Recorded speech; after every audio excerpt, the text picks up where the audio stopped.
आज हम बात करने वाले हैं अष्टफल की रिक्ति के लिए त्रिज्या अनुपात के बारे में, अर्थात अष्टफल की रिक्ति की त्रिज्या और गोले की त्रिज्या में जो अनुपात पाया जाता है उसके बारे में बेसिकली डिस्कस करने वाले। ओके, तो उसके पहले सबसे पहले हम जो आपकी अष्टफल की रिक्ति होती है उससे संबंधित है। बेसिकली क्या होती है, नीचे आपके क्या रहते हैं, इस प्रकार से तीन गोले रहते हैं। इन तीनों के केंद्र को यदि मैं मिला दूं तो आपको किसका निर्माण हो जाएगा, त्रिभुज का निर्माण हो जाएगा। बेसिकली इसके जस्ट ऊपर क्या रखे हुए होते हैं, इस प्रकार से आपके तीन गोले और रखे हुए होते हैं। ये दोनों गोले पीछे होते हैं, आगे रहता है। इसके यदि केंद्र को मिला तो यहाँ पर किसका निर्माण होता है, त्रिभुज का निर्माण बेसिकली आपका होता है। देखिए अब हम क्या करते हैं, इन दोनों भुजाओं, ये वाले इसको, ये वाले बिंदु को और ये वाले बिंदु को हम किससे मिला देते हैं, बेसिकली इस त्रिभुज के शीर्ष से मिला देते हैं इस प्रकार से। और ये वाला जो आपका शीर्ष है इसे इस बिंदु से और इस बिंदु से मिला देते हैं, तो इस प्रकार से बन जाएगा ये, और इस प्रकार से बन जाएगा आपकी ये वाली रेखा। तो यहाँ पे जो आपकी रिक्ति बनती है उसी रिक्ति का नाम क्या है, आपकी अष्टफल की रिक्ति है।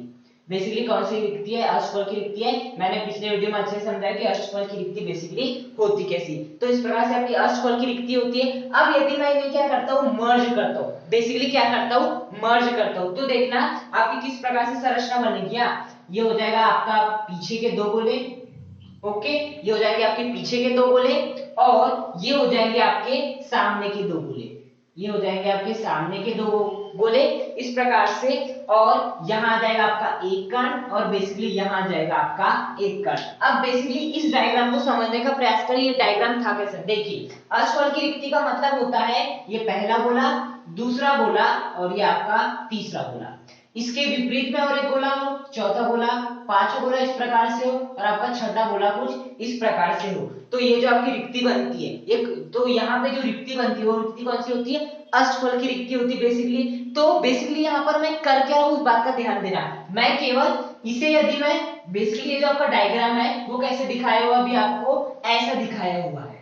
ये वाला डायग्राम देखिए, ये हो गया आपकी पहली परत, ये वाला गोला, ये वाला गोला और ये वाला गोला मिलके क्या बना रही है, देखिए ये वाला गोला, ये वाला गोला और ये वाला गोला मिलके क्या बना रहे हैं, पहली परत, और ये वाला गोला, ये वाला गोला, ये वाला गोला मिलके क्या बना रहे हैं, दूसरी परत। तो इस प्रकार से मैंने ऐसे रखा। जब मैं इसे ऐसे देखूंगा तो बेसिकली आपकी ऐसे दिखेगी। ओके, तो यदि आप यहाँ थोड़ा सा गौर कर पा रहे होंगे तो देखिए ये हो गया आपके चार कण, ये पहला गोला, दूसरा गोला, तीसरा गोला, चौथा गोला। देखिए चार चार गोलों के मैंने बना दिया, चार गोलों के चार गोले इस प्रकार से। और एक गोला कहाँ आता है, बेसिकली ये वाला जो कण होगा बेसिकली इसका केंद्र कहाँ आता है, ऊपर। तो देखिए मैंने केंद्र को ऊपर बना दिया, और ये वाला जो आपका गोला है इसका केंद्र क्या आएगा, नीचे आएगा। तो मैंने इसके केंद्र को बेसिकली क्या बना दिया, नीचे बना दिया है। इतनी बात समझ में आती है। अब बेसिकली ये वाले जो आपके दोनों गोले ना वो पीछे के गोले हैं, और ये दोनों कैसे हैं, आगे के गोले। इस बात का ध्यान रखिएगा, उस बात को ध्यान ना भी रखेंगे तो बेसिकली आप समझिए कि ये चार गोले क्या बना रहे हैं, आपके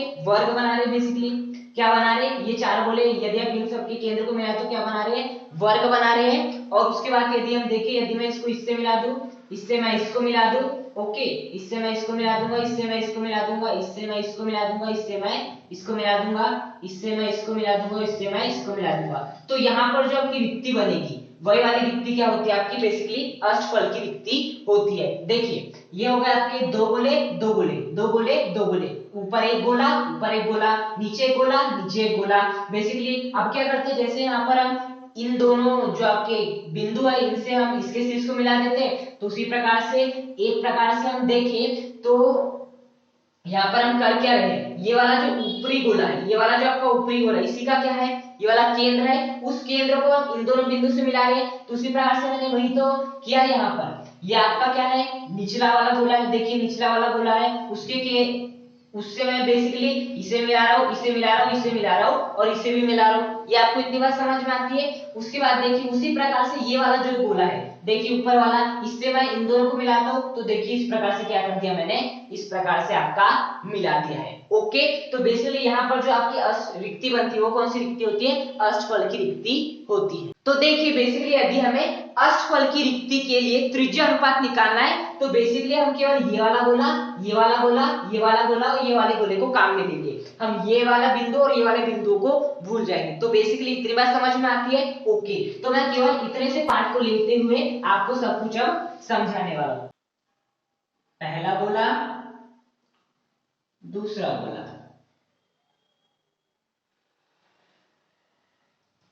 तीसरा गोला और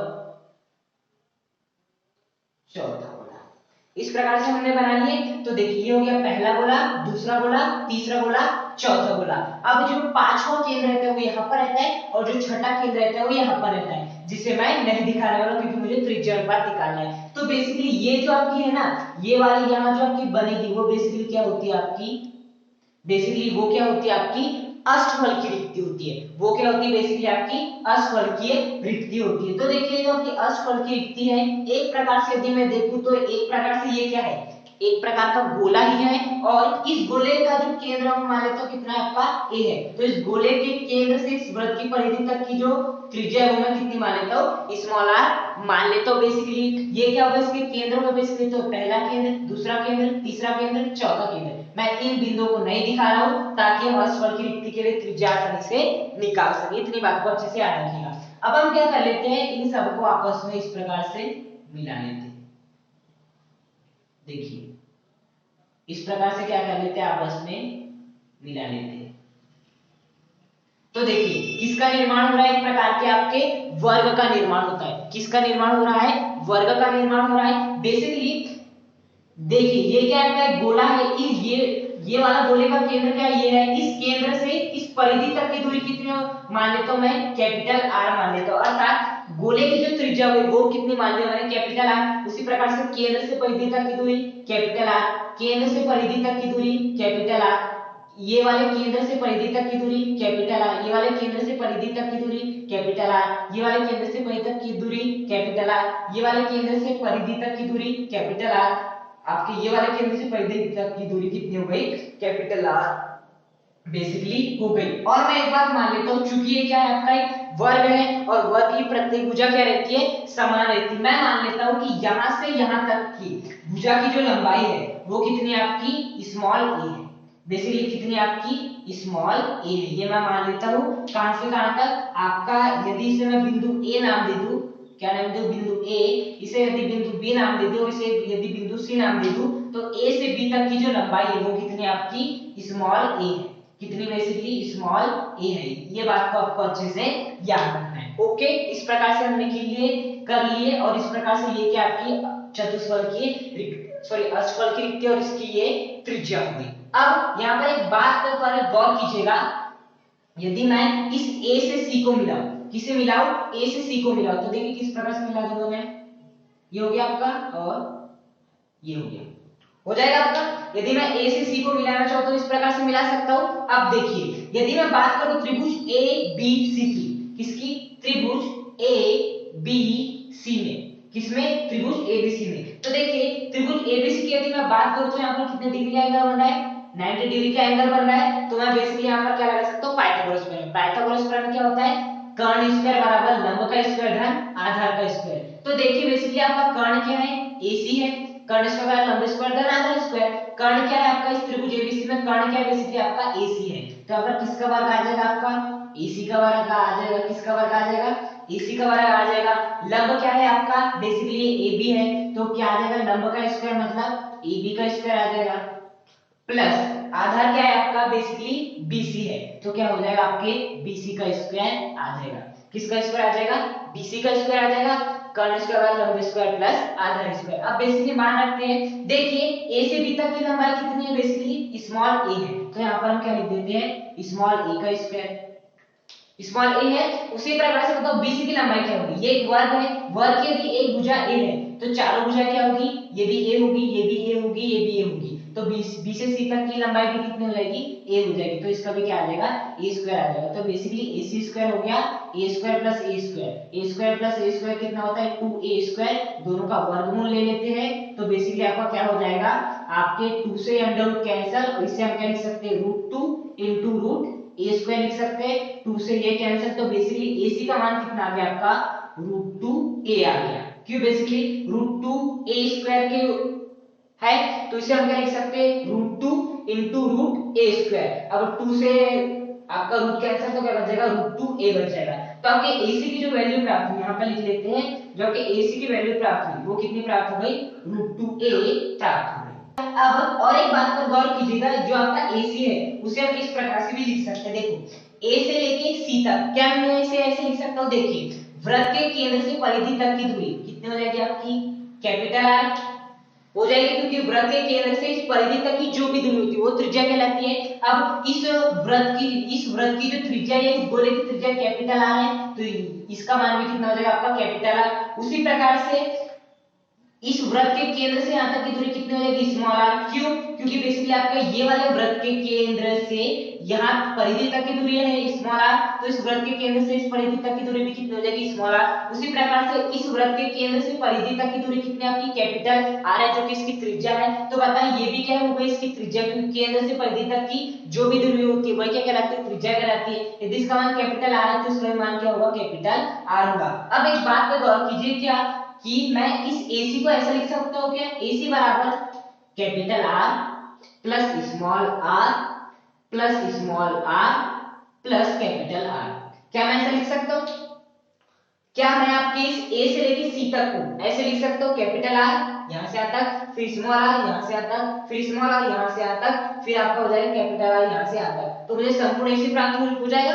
अब देखिए capital R plus capital R, 2 capital R plus small r 2 small r। अब क्या ले लेते हैं हम, दोनों से 2 कॉमन ले लेते हैं, तो बेसिकली आपका क्या बच जाएगा, 2 capital R plus small r। तो यहां से आपका जो AC का मान प्राप्त हो गया वो कितना प्राप्त हो गया, 2 capital R plus small r, और AC का मान हमें क्या प्राप्त हुआ, √2 into a प्राप्त हुआ है। उसी प्रकार से देखिए यदि मैं बात करूं आपके AB की, किसकी बात करूं, AB की बात करूं, तो देखिए ये जो आपका A से लेके B तक है, क्या है आपका A से लेके B तक है, क्या इसे मैं ऐसे लिख सकता हूं, R प्लस कैपिटल R लिख सकता हूं, A से लेके B तक R plus capital R, capital R plus capital R लिख सकता हूं, क्योंकि capital R plus capital R ये संपूर्ण में भी प्राप्त हो जाएगा, और capital R plus capital R कितना होता है आपका, 2 कैपिटल R होता है। तो AB का मान कितना प्राप्त हो गया हमें, 2 कैपिटल R प्राप्त हो गया। अब देखिए बेसिकली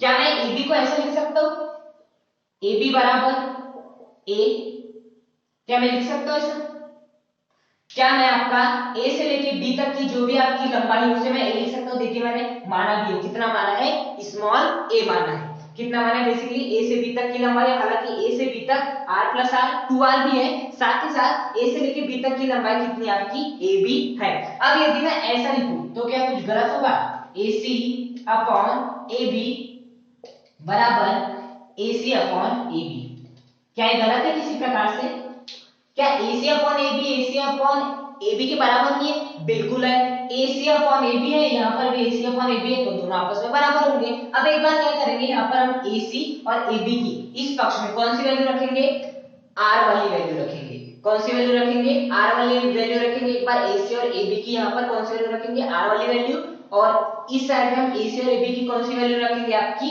A वाली वैल्यू रखेंगे। तो रखिए AC की वैल्यू कितनी आपकी, R के पदों में 2 capital R plus small r, तो 2 capital R plus small r divide bye, यदि मैं बात करूं AB की वैल्यू कितनी है, 2 कैपिटल R, तो यहाँ पर क्या लिख दूंगा, 2 capital R is equal to, अब हमें AC का मान निकला है A के पदों में, तो AC का मान A के पदों में कितना है, √2 into a है, डिवाइड बाय AB का मान A के पदों में कितना है, A ही है, तो यहाँ पर क्या लिख देंगे, A लिख देंगे। मैंने कुछ नहीं किया है, बस AC और AB का मान पहले मैंने R के पदों में लिखा है, लिख दिया, उसके बाद मैंने AC और AB का मान A के पदों में लिखा है, वो भी मैंने लिख दिया। अब देखिए सॉल्व कर लीजिए, 2 से 2 बेसिकली कैंसिल, तो क्या बच जाएगा, capital R plus small r divide by capital R is equal to, A से कैंसिल, तो यहाँ पर कितना बच जाएगा, √2 बच जाएगा, बेसिकली कितना बच जाएगा आपका, √2 बच जाएगा। अब देखिए क्या मैं इसे ऐसे लिख सकता हूँ, R divide by capital R plus small r divide by capital R is equal to √2, क्या इसे मैं ऐसे लिख सकता हूँ, R upon capital R upon capital R plus small r upon capital R, क्या मैं इसे ऐसा लिख सकता हूँ, बिल्कुल लिख सकता हूँ। अब देखिए कैपिटल R से कैपिटल R क्या हो जाएगा, कैंसिल, और यहाँ पर केवल कितना बच जाएगा, 1 बच जाएगा, यहाँ पर केवल कितना बच जाएगा, 1 बच जाएगा। अब देखिए बेसिकली मुझे क्या निकालना था, आपकी असफल की रिक्ति की त्रिज्या जो कि कितनी आपकी स्मॉल आर है, और गोले की त्रिज्या जो कि कितनी कैपिटल आर है, उसकी त्रिज्या का अनुपात लेना था, जो कि आ चुका है, अभी नहीं आया है। जब मैं इस वन को इधर भेजूंगा तब आएगा। तो मैं क्या करता हूँ, जो आपका +1 है, जब मैं इधर इसे भेजूंगा तो वो क्या हो जाएगा, आपका -1 हो जाएगा। तो जैसे ही मैं इस +1 को इधर भेजूंगा तो क्या हो जाएगा, -1 हो जाएगा। तो बेसिकली आपका असफल की रिक्ति की त्रिज्या और आपकी गोले की त्रिज्या का अनुपात कितना आ गया, √2 -1 आ गया। अब देखिए √2 की वैल्यू कितनी होती है आपकी, 1.414 होती है। बेसिकली √2 की वैल्यू कितनी मानी जाती है, 1.414 मानी जाती है। और जब मैं इस 1.414 में से 1 को माइनस करूंगा, किसे माइनस करूंगा, √2 की वैल्यू 1.414 होती है, जैसे मैं 1.414 में से 1 को माइनस करूंगा तो बेसिकली आपका कितना आ जाएगा, आपका आ जाएगा 0.414। कितना आ जाएगा आपका, बेसिकली 0.414, इस प्रकार से आपका आ जाएगा। तो बेसिकली आपका असफल की रिक्ति की त्रिज्या और आपकी गोले की त्रिज्या का अनुपात कितना निकल गया, 0.414 निकल चुका है। और बेसिकली एग्जाम में हमें या तो सीधे सीधे पूछ लिया जाता है कि असफल की रिक्ति की त्रिज्या और गोले की त्रिज्या का जो अनुपात होता है वो बेसिकली खालिस्तान होता है, तो लिख देना आपको 0.414414। ये क्या आपका बेसिकली 1 है, क्या ये आपका 1 है। और या तो ऐसा पूछता है कि असफल की रिक्ति की त्रिज्या और आपके गोले की त्रिज्या के लिए अनुपात जो निकलता है उसका डेरिवेशन कीजिए, तो आपको ये वाला पूरा डेरिवेशन कर देना है। देखिए बेसिकली मैंने केवल इसका सहारा लिया है। सबसे पहले एबीसी में क्या लगाया, समकोण त्रिभुज से पाइथागोरस प्रमेय लगाया, उस वहां से मैंने एसी की वैल्यू निकाला जो कि इतनी निकली। अब एसी को हम क्या लिख सकते हैं, 2 capital R plus small R, क्योंकि R plus small R plus capital R क्या हो जाएगा, 2 capital R plus small R हो जाएगा। उसी प्रकार से एबी की वैल्यू 2r है, साथ ही साथ AB है, तो मैंने AC अपॉन AB कर दिया, जिस कारण मुझे small r divide by capital R का मान कितना प्राप्त हो गया, 0.414 प्राप्त हो गया। यदि आपको वीडियो पसंद आए तो वीडियो को लाइक करें, चैनल को सब्सक्राइब करें और कमेंट करके मुझे बताएं कि आपको वीडियो कैसा लगा। Thank you.